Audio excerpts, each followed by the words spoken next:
News touch YouTube නාලිකාව දැන්ම subscribe කරන්න. සත්‍ය හා නිවැරදි පුවත් ඔබ අතටම. යෝජිත 22 වන ව්‍යවස්ථා සංශෝධනයට නීතිඥ සංගමයෙන් දැඩි විරෝධයක්. ආණ්ඩුක්‍රම ව්‍යවස්ථාවට යෝජිත 22 වන සංශෝධනය සම්බන්ධයෙන් ශ්‍රී ලංකා නීතිඥ සංගමය දැඩි විරෝධය පළ කර තිබෙනවා. අද 12 වන දිනයේ නිවේදනයක් නිකුත් කරමිනුයි ශ්‍රී ලංකා නීතිඥ සංගමය මේ සම්බන්ධයෙන් සඳහන් කර ඇත්තේ. ශ්‍රී ලංකා නීතිඥ සංගමය පෙන්වා දෙන්නේ 2026 අගෝස්තු 7 වනදා රජය විසින් ගැසට් පත්‍රයේ පළ කරන ලද අදාළ පනත් කෙටුම්පත මගින් ශ්‍රේෂ්ඨාධිකරණයේ සහ අභියාචනාධිකරණයේ විනිසුරුවරුන්ගේ විශ්‍රාම යන වයස් සීමාව දීර්ඝ කිරීමට යෝජනා කර ඇති බවයි. රජය විසින් මෙම සංශෝධනය හඳුන්වා දී ඇත්තේ නඩු විභාග කඩිනම් කිරීම සහ අධිකරණ පද්ධතියේ කාර්යක්ෂමතාව වැඩි කිරීමේ අරමුණින් බව ප්‍රකාශ කළද විනිසුරුවරුන්ගේ විශ්‍රාම වයස දීර්ඝ කිරීම සහ එම ප්‍රකාශිත අරමුණු අතර සම්බන්ධතාවය පැහැදිලි නොවන බව නීතිඥ සංගමය පවසනවා. මෙම සංශෝධනය අධිකරණයේ ස්වාධීනත්වයට ඍජු බලපෑමක් ඇති කරන බව පවසමින් නීති ක්ෂේත්‍රයේ පාර්ශව රැසක් මීට විරෝධය පළ කර ඇති බවද එම සංගමය සඳහන් කරනවා. ආගමික නායකයන්, සිවිල් සමාජ සංවිධාන මෙන්ම විදේශීය ප්‍රමුඛ නීතිඥ සහ විනිසුරු සංගම්ද මෙම විරෝධතාවට එක්ව ඇති බව නිවේදනයේ දැක්වෙනවා. ශ්‍රී ලංකා නීතිඥ සංගමය අවධාරණය කරන්නේ යෝජිත සංශෝධනය ඉදිරියට ගෙන යන්නේ නම් එය නීත්‍යානුකූලව සම්මත කළ හැක්කේ ජනමත විචාරණයක අනුමැතිය ලබා ගැනීමෙන් පමණක් බවයි. එමන්ම ආණ්ඩුක්‍රම ව්‍යවස්ථාවේ 107 වනි ව්‍යවස්ථාව මගින් උසස් අධිකරණවල විනිසුරුවරුන්ගේ විශ්‍රාම යන වයස නියම කර ඇති අතර එය අධිකරණයේ ස්වාධීනත්වය යන ශීර්ෂයේ යටතේ ව්‍යවස්ථාගත කර ඇති බවද නීතිඥ සංගමය පෙන්වා දෙනවා. එම ව්‍යවස්ථාගත කිරීම මගින් එයට සිදු කරන ඕනෑම සංශෝධනයක් අධිකරණයේ ස්වාධීනත්වයට ඍජුවම බලපාන බව පැහැදිලි වන බවයි එම නිවේදනයේ දැක්වෙන්නේ. කුරුවිට බන්ධනාගාර ගැටුමේදී රැඳවියන් දෙදෙනා මියගොස් ඇත්තේ වෙඩිවැදීමෙන් බවට පශ්චාත් මරණ පරීක්ෂණයේදී හෙළිවේ. කුරුවිට බන්ධනාගාරයේ පසුගියදා ඇති වූ නොසන්සුනතාවය අතරතුර මියගිය රැඳවියන් දෙදෙනාගේ මරණයට හේතුව වෙඩිවැදීමෙන් සිදු වූ බරපතල තුවාල බව අනාවරණය වී තිබෙනවා. ඒ රත්නපුර මහරෝහලේ පෙරීදා සිදු කළ පශ්චාත් මරණ පරීක්ෂණයේදී ඒ අනුව එක් රැඳවියෙකු හිසට වෙඩිවැදීමෙන් සහ අනෙක් රැඳවියා පපුවට වෙඩිවැදීමෙන් මියගොස් ඇති බව මරණ පරීක්ෂණ වාර්තාවී දැක්වෙන බවයි රත්නපුර ප්‍රදේශීය භාර උසස් පොලිස් නිලධාරියෙකු කියා සිටියේ. පසුගිය සිකුරාදා ඇති වූ මෙම නොසන්සුනතාවීන් රැඳවියන් දෙදෙනෙකු මියගොස් 12 දෙනෙකු තුවාල ලැබුවා. මෙහිදී තත්ත්වය පාලනය කිරීම සඳහා කදුළු ගෑස් ප්‍රහාරයක් සහ වෙඩි තැබීමක්ද සිදු කළ බවයි විෂය භාර අමාත්‍ය නීතිඥ හර්ෂණ නානායක්කාර කියා සිටියේ. තත්ත්වය පාලනය කිරීම සඳහා පොලිසියට අමතරව පොලිස් විශේෂ කාර්ය බලකාය කැරලි මර්දන ඒකකය යුද හමුදාවද කැඳවීමට සිදු වුණා. මීට පෙර මීගමුව, මහර, නව මැගසීන් සහ පල්ලන්සීන බන්ධනාගාර තුළද නොසන්සුනතාවයන් හටගත් අතර මීගමුව බන්ධනාගාරයේ ඇති වූ නොසන්සුනතාවීන් බන්ධනාගාර නිලධාරීන් 10 දෙනෙකු සහ රැඳවියන් 17 දෙනෙකු මිය ගියා. මහර සහ නව මැගසීන් බන්ධනාගාරවල ඇති වූ නොසන්සුනතාවයන්ගින් ජීවිතක්ෂයට පත් වූ රැඳවියන් සංඛ්‍යාව 2ක්.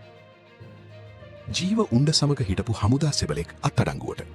පිස්තෝල පතරුම් ගැබක් සහ එම ජීව පතරුම් 7ක් සමග යුද හමුදාවේ හිටපු සෙබලකු ඊයේ 11 වන දින කොච්චිකඩේ පොලිසිය මගින් අත්අඩංගුවට ගෙන තිබෙන බව පොලිස් මාධ්‍ය කොට්ටාසය පවසනවා.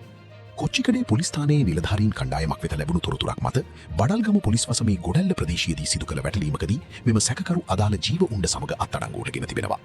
මෙසේ අත්අඩංගුවට ගෙන ඇති සැකකරු අවුරුදු 41ක් වන කටාන ප්‍රදේශයේ පදිංචිකරුවෙක්.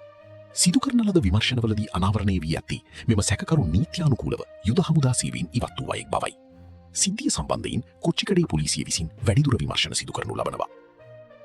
කුඩාවැල්ලේ නිවසකට වෙඩි ප්‍රහාරයක්. තංගල්ල කුඩාවැල්ල නාකුළුගමුව ප්‍රදේශයේ දීවර යාත්‍රා හිමිකරුවෙකුගේ නිවසකට වෙඩි ප්‍රහාරයක් එල්ල කර තිබෙනවා. ඊයේ 11 රාත්‍රියේ සිදු වූ මෙම වෙඩි තැබීමෙන් කිසිවෙකුටත් හානියක් සිදුව නැහැ. මිලිමීටර 9 වර්ගයේ ගිනි අවියකින් වෙඩි තැබීම සිදු කර ඇති බව පොලිසිය සඳහන් කළා.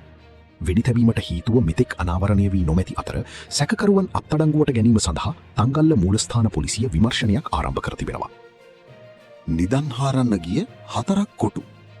පුරාවස්තු සෙවීමේ අරමුණින් කැනීම් සිදු කරමින් සිටි සැකකරුවන් සිව් දෙනෙකු ඒ සඳහා යොදාගත් කැනීම් උපකරණ සමග වැලිකන්ද පොලිසිය මගින් අත්අඩංගුවට ගෙන තිබෙනවා.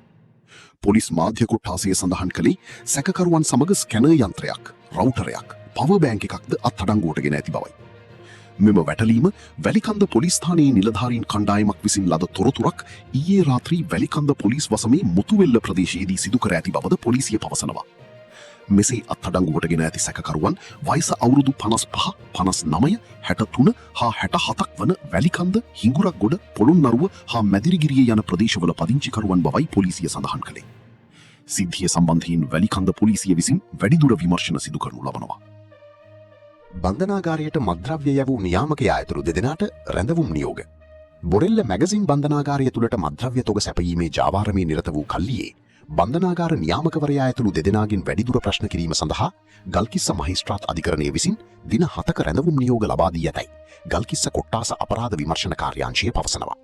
මෙලෙස අධිකරණය මගින් රැඳවුම් නියෝග ලබා දී ඇත්තේ බන්ධනාගාර නියාමකවරියෙකු වූ බෙලියත්ත, නගහිල්ල රතුගේවත්ත පදිංචි ජයසේකර කංකානම්ගේ රුක්මන් චන්දන ජයසේකර 52 සහ දෙහිවල වෛද්‍යපාර පදිංචි සංගපාල ආරච්චිගේ ගයාන් චින්තක සේනානායක 32 යන දෙදෙනාටයි. එම සැකකරුවන් සමග රුපියල් ලක්ෂ 20කට අධික වටිනා අයිස් මද්‍රව්‍ය ගෑම් 100ක් හා හොරීන් මද්‍රව්‍ය ගෑම් 20ක් පොලිස් භාරයට ගෙන තිබුණා. දෙහිවල වෛද්‍යපාරී පදිංචි සැකකරු මද්‍රව්‍ය සමග ගල්කිස්ස වටරප්පල ප්‍රදේශයේදී අත්අඩංගුවට ගැනීමෙන් අනතුරුව සිදු කළ ප්‍රශ්න කිරීමේදී මැගසින් බන්ධනාගාරයේ සිරදඬුවම් විදින පුද්ගලයෙකු WhatsApp දුරකථන ඇමතුමක් ඔස්සේ ලොකේෂන් ක්‍රමයට මද්‍රව්‍ය පාර්සලය ලබාගත් බව පවසා තිබුණා. එම මද්‍රව්‍ය පාර්සලයේ බොරෙල්ල වනාත පාරේදී තවත් පුද්ගලයෙකුට බන්ධනාගාරගතව සිටින රැඳවියාගේ උපදෙස් මත ලබා දීමට නියමිත බවත් එම පුද්ගලයාගේ දුරකථන අංකයද තමන් සතුව තිබෙන බව සැකකරු අනාවරණ කර තිබුණා. ඊ අනුව ගල්කිස්ස කොට්ටාස අපරාධ විමර්ශන කාර්යාංශී ස්ථානාධිපති ප්‍රධාන පොලිස් පරීක්ෂක නිලන්ත ගමගේ ඇතුළු කණ්ඩායමක් එම පුද්ගලයාව අත්අඩංගුවට ගැනීමට රහස් සැලැස්මක් ක්‍රියාත්මක කර සිය නිලධාරීන් ස්ථානගත කිරීමට පියවර ගෙන ගත්තා. එහිදී බන්ධනාගාර ක්‍රීඩා ඇඳුම් සැරසුණු පුද්ගලයෙකු අත්අඩංගුවට ගත් සැකකරු අසලට පැමිණ මද්‍රව්‍ය අඩංගු පාර්සලිය ලබාගත් බව අවට රැක සිටි නිලධාරීන් සැකකරුව අත්අඩංගුවට ගත් බවයි පොලිසිය සඳහන් කළේ. අත්අඩංගුවට ගත් නියාමකවරයා ඉකුත් ජනවාරි මාස සිට බන්ධනාගාරයේ සීවීයට පැමිණි අයෙකු බවත් ඊට පෙර වැලිකඩ බන්ධනාගාරයේ සීවී නිරතව සිටියත් බවත් බන්ධනාගාර ආරංචි මාර්ග සඳහන් කරන්නේ. විනිසුරු විශ්‍රාම වයස සංශෝධනය ගැන විද්වත් සාකච්ඡාවකින් පසු තීරණයක් ගන්නයි නීතිඥ සංගමය ජනාධිපතිගෙන් ඉල්ලයි. විනිසුරුවරුන්ගේ විශ්‍රාම යාමේ වයස් සීමාව දීර්ඝ කිරීම සඳහා වන යෝජිත ආණ්ඩුක්‍රම ව්‍යවස්ථා සංශෝධනය සම්බන්ධයෙන් ක්ෂේත්‍රීය විද්වතුන් සහ ප්‍රවීණයන් සමග පුළුල් ලෙස සාකච්ඡා කර තීරණයක් ගන්නා ලෙස ශ්‍රී ලංකා නීතිඥ සංගමය ජනාධිපතිවරයාගෙන් ඉල්ලීමක් කර තිබෙනවා. ජනාධිපති ලේකම් කාර්යාලයේදී ජනාධිපතිවරයා සමග පැවති සාකච්ඡාව අවසානයේ ශ්‍රී ලංකා නීතිඥ සංගමයේ සභාපති නීතිඥ රාජීව් අමරසූරිය මාධ්‍ය වෙත අදහස් දක්වමින් මේ බව සඳහන් කළා. අතුරුදන් කාන්තාවක් සොයා නිල්වලා ගඟේ මෙහෙයුමක්. දින 3ක් තිස්සේ අතුරුදන් අකුරැස්ස ලේනම දිගනහේන ප්‍රදේශයේ කාන්තාවක් සොයා ආරක්ෂකංශ නිල්වලා ගංගාවේ මෙහෙයුමක් ආරම්භ කර තිබෙනවා. ඒ සඳහා මාතර දිස්ත්‍රික් ආපදා කළමනාකරණ ඒකකයේ නිලධාරීන් හා නාවික හමුදාවද එක්ව සිටින බවයි හිරු වාර්තාකරු සඳහන් කළේ. 52 වන හැවිරිදි වී පසුවන අදාළ කාන්තාව පසුගිය 9 වනිදා සිය දියණිය උපකාරක පන්තියකට ඇරලවා නැවත නිවසට නොපැමිණීම හේතු වෙනුයි ඇය සෙවීමේ මෙහෙයුම ආරම්භ කර තිබුණි. අකුරැස්ස ප්‍රදේශයේ ඇති වෙළඳසලක සවිකර තිබූ CCTV දර්ශන ඔස්සේ විමර්ශන ආරම්භ කළ පොලිසිය මේ වන විට නිල්වලා ගම් ඉවුරේ තිබී ඇයගේ බවට සැක කෙරෙන බෑගය සහ පාවහන් යුවලක්ද සොයාගෙන තිබෙනවා.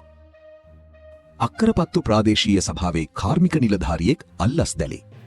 කොන්ත්‍රාත්කරුවෙකුගේ රැඳවුම් මුදල් නිදහස් කිරීමට අවශ්‍ය නිර්දේශ ලබා දීම සඳහා රුපියල් 40000ක අල්ලසක් ඉල්ලා ලබාගත්තයි කියන ආලයඩිවේඹු ප්‍රාදේශීය සභාවේ සේවයේ නියුතු කාර්මික නිලධාරියෙකු අත්අඩංගුවට ගත් බව අල්ලස් වූ දූෂණ චෝදනා විමර්ශන කොමිෂන් සභාව පවසනවා. මෙම සිද්ධියේ පැනිලිකාර කොන්ත්‍රාත්කරු ආලයඩිවේඹු ප්‍රාදේශීය සභාවට අයත් පොදු ක්‍රීඩා පිටියක කාණුපේලියක් ඉදිකිරීමේ කොන්ත්‍රාත්තුව සාර්ථකව නිම කිරීමෙන් පසු එම කොන්ත්‍රාත්තුවට අදාළව රැඳවුම් මුදල් නිදහස් කිරීමට අවශ්‍ය නිර්දේශ ලබා දීම සඳහා සැකකරු විසින් එක් කොන්ත්‍රාත්තුවක් සඳහා රුපියල් 20000ක් බැගින් රුපියල් 40000ක මුදලක් අල්ලස් වශයෙන් ඉල්ලා ගනු ලැබ ඇති බවට පැනිල්ලක් ලැබුණු බවයි අල්ලස් කොමිසම සඳහන් කළේ.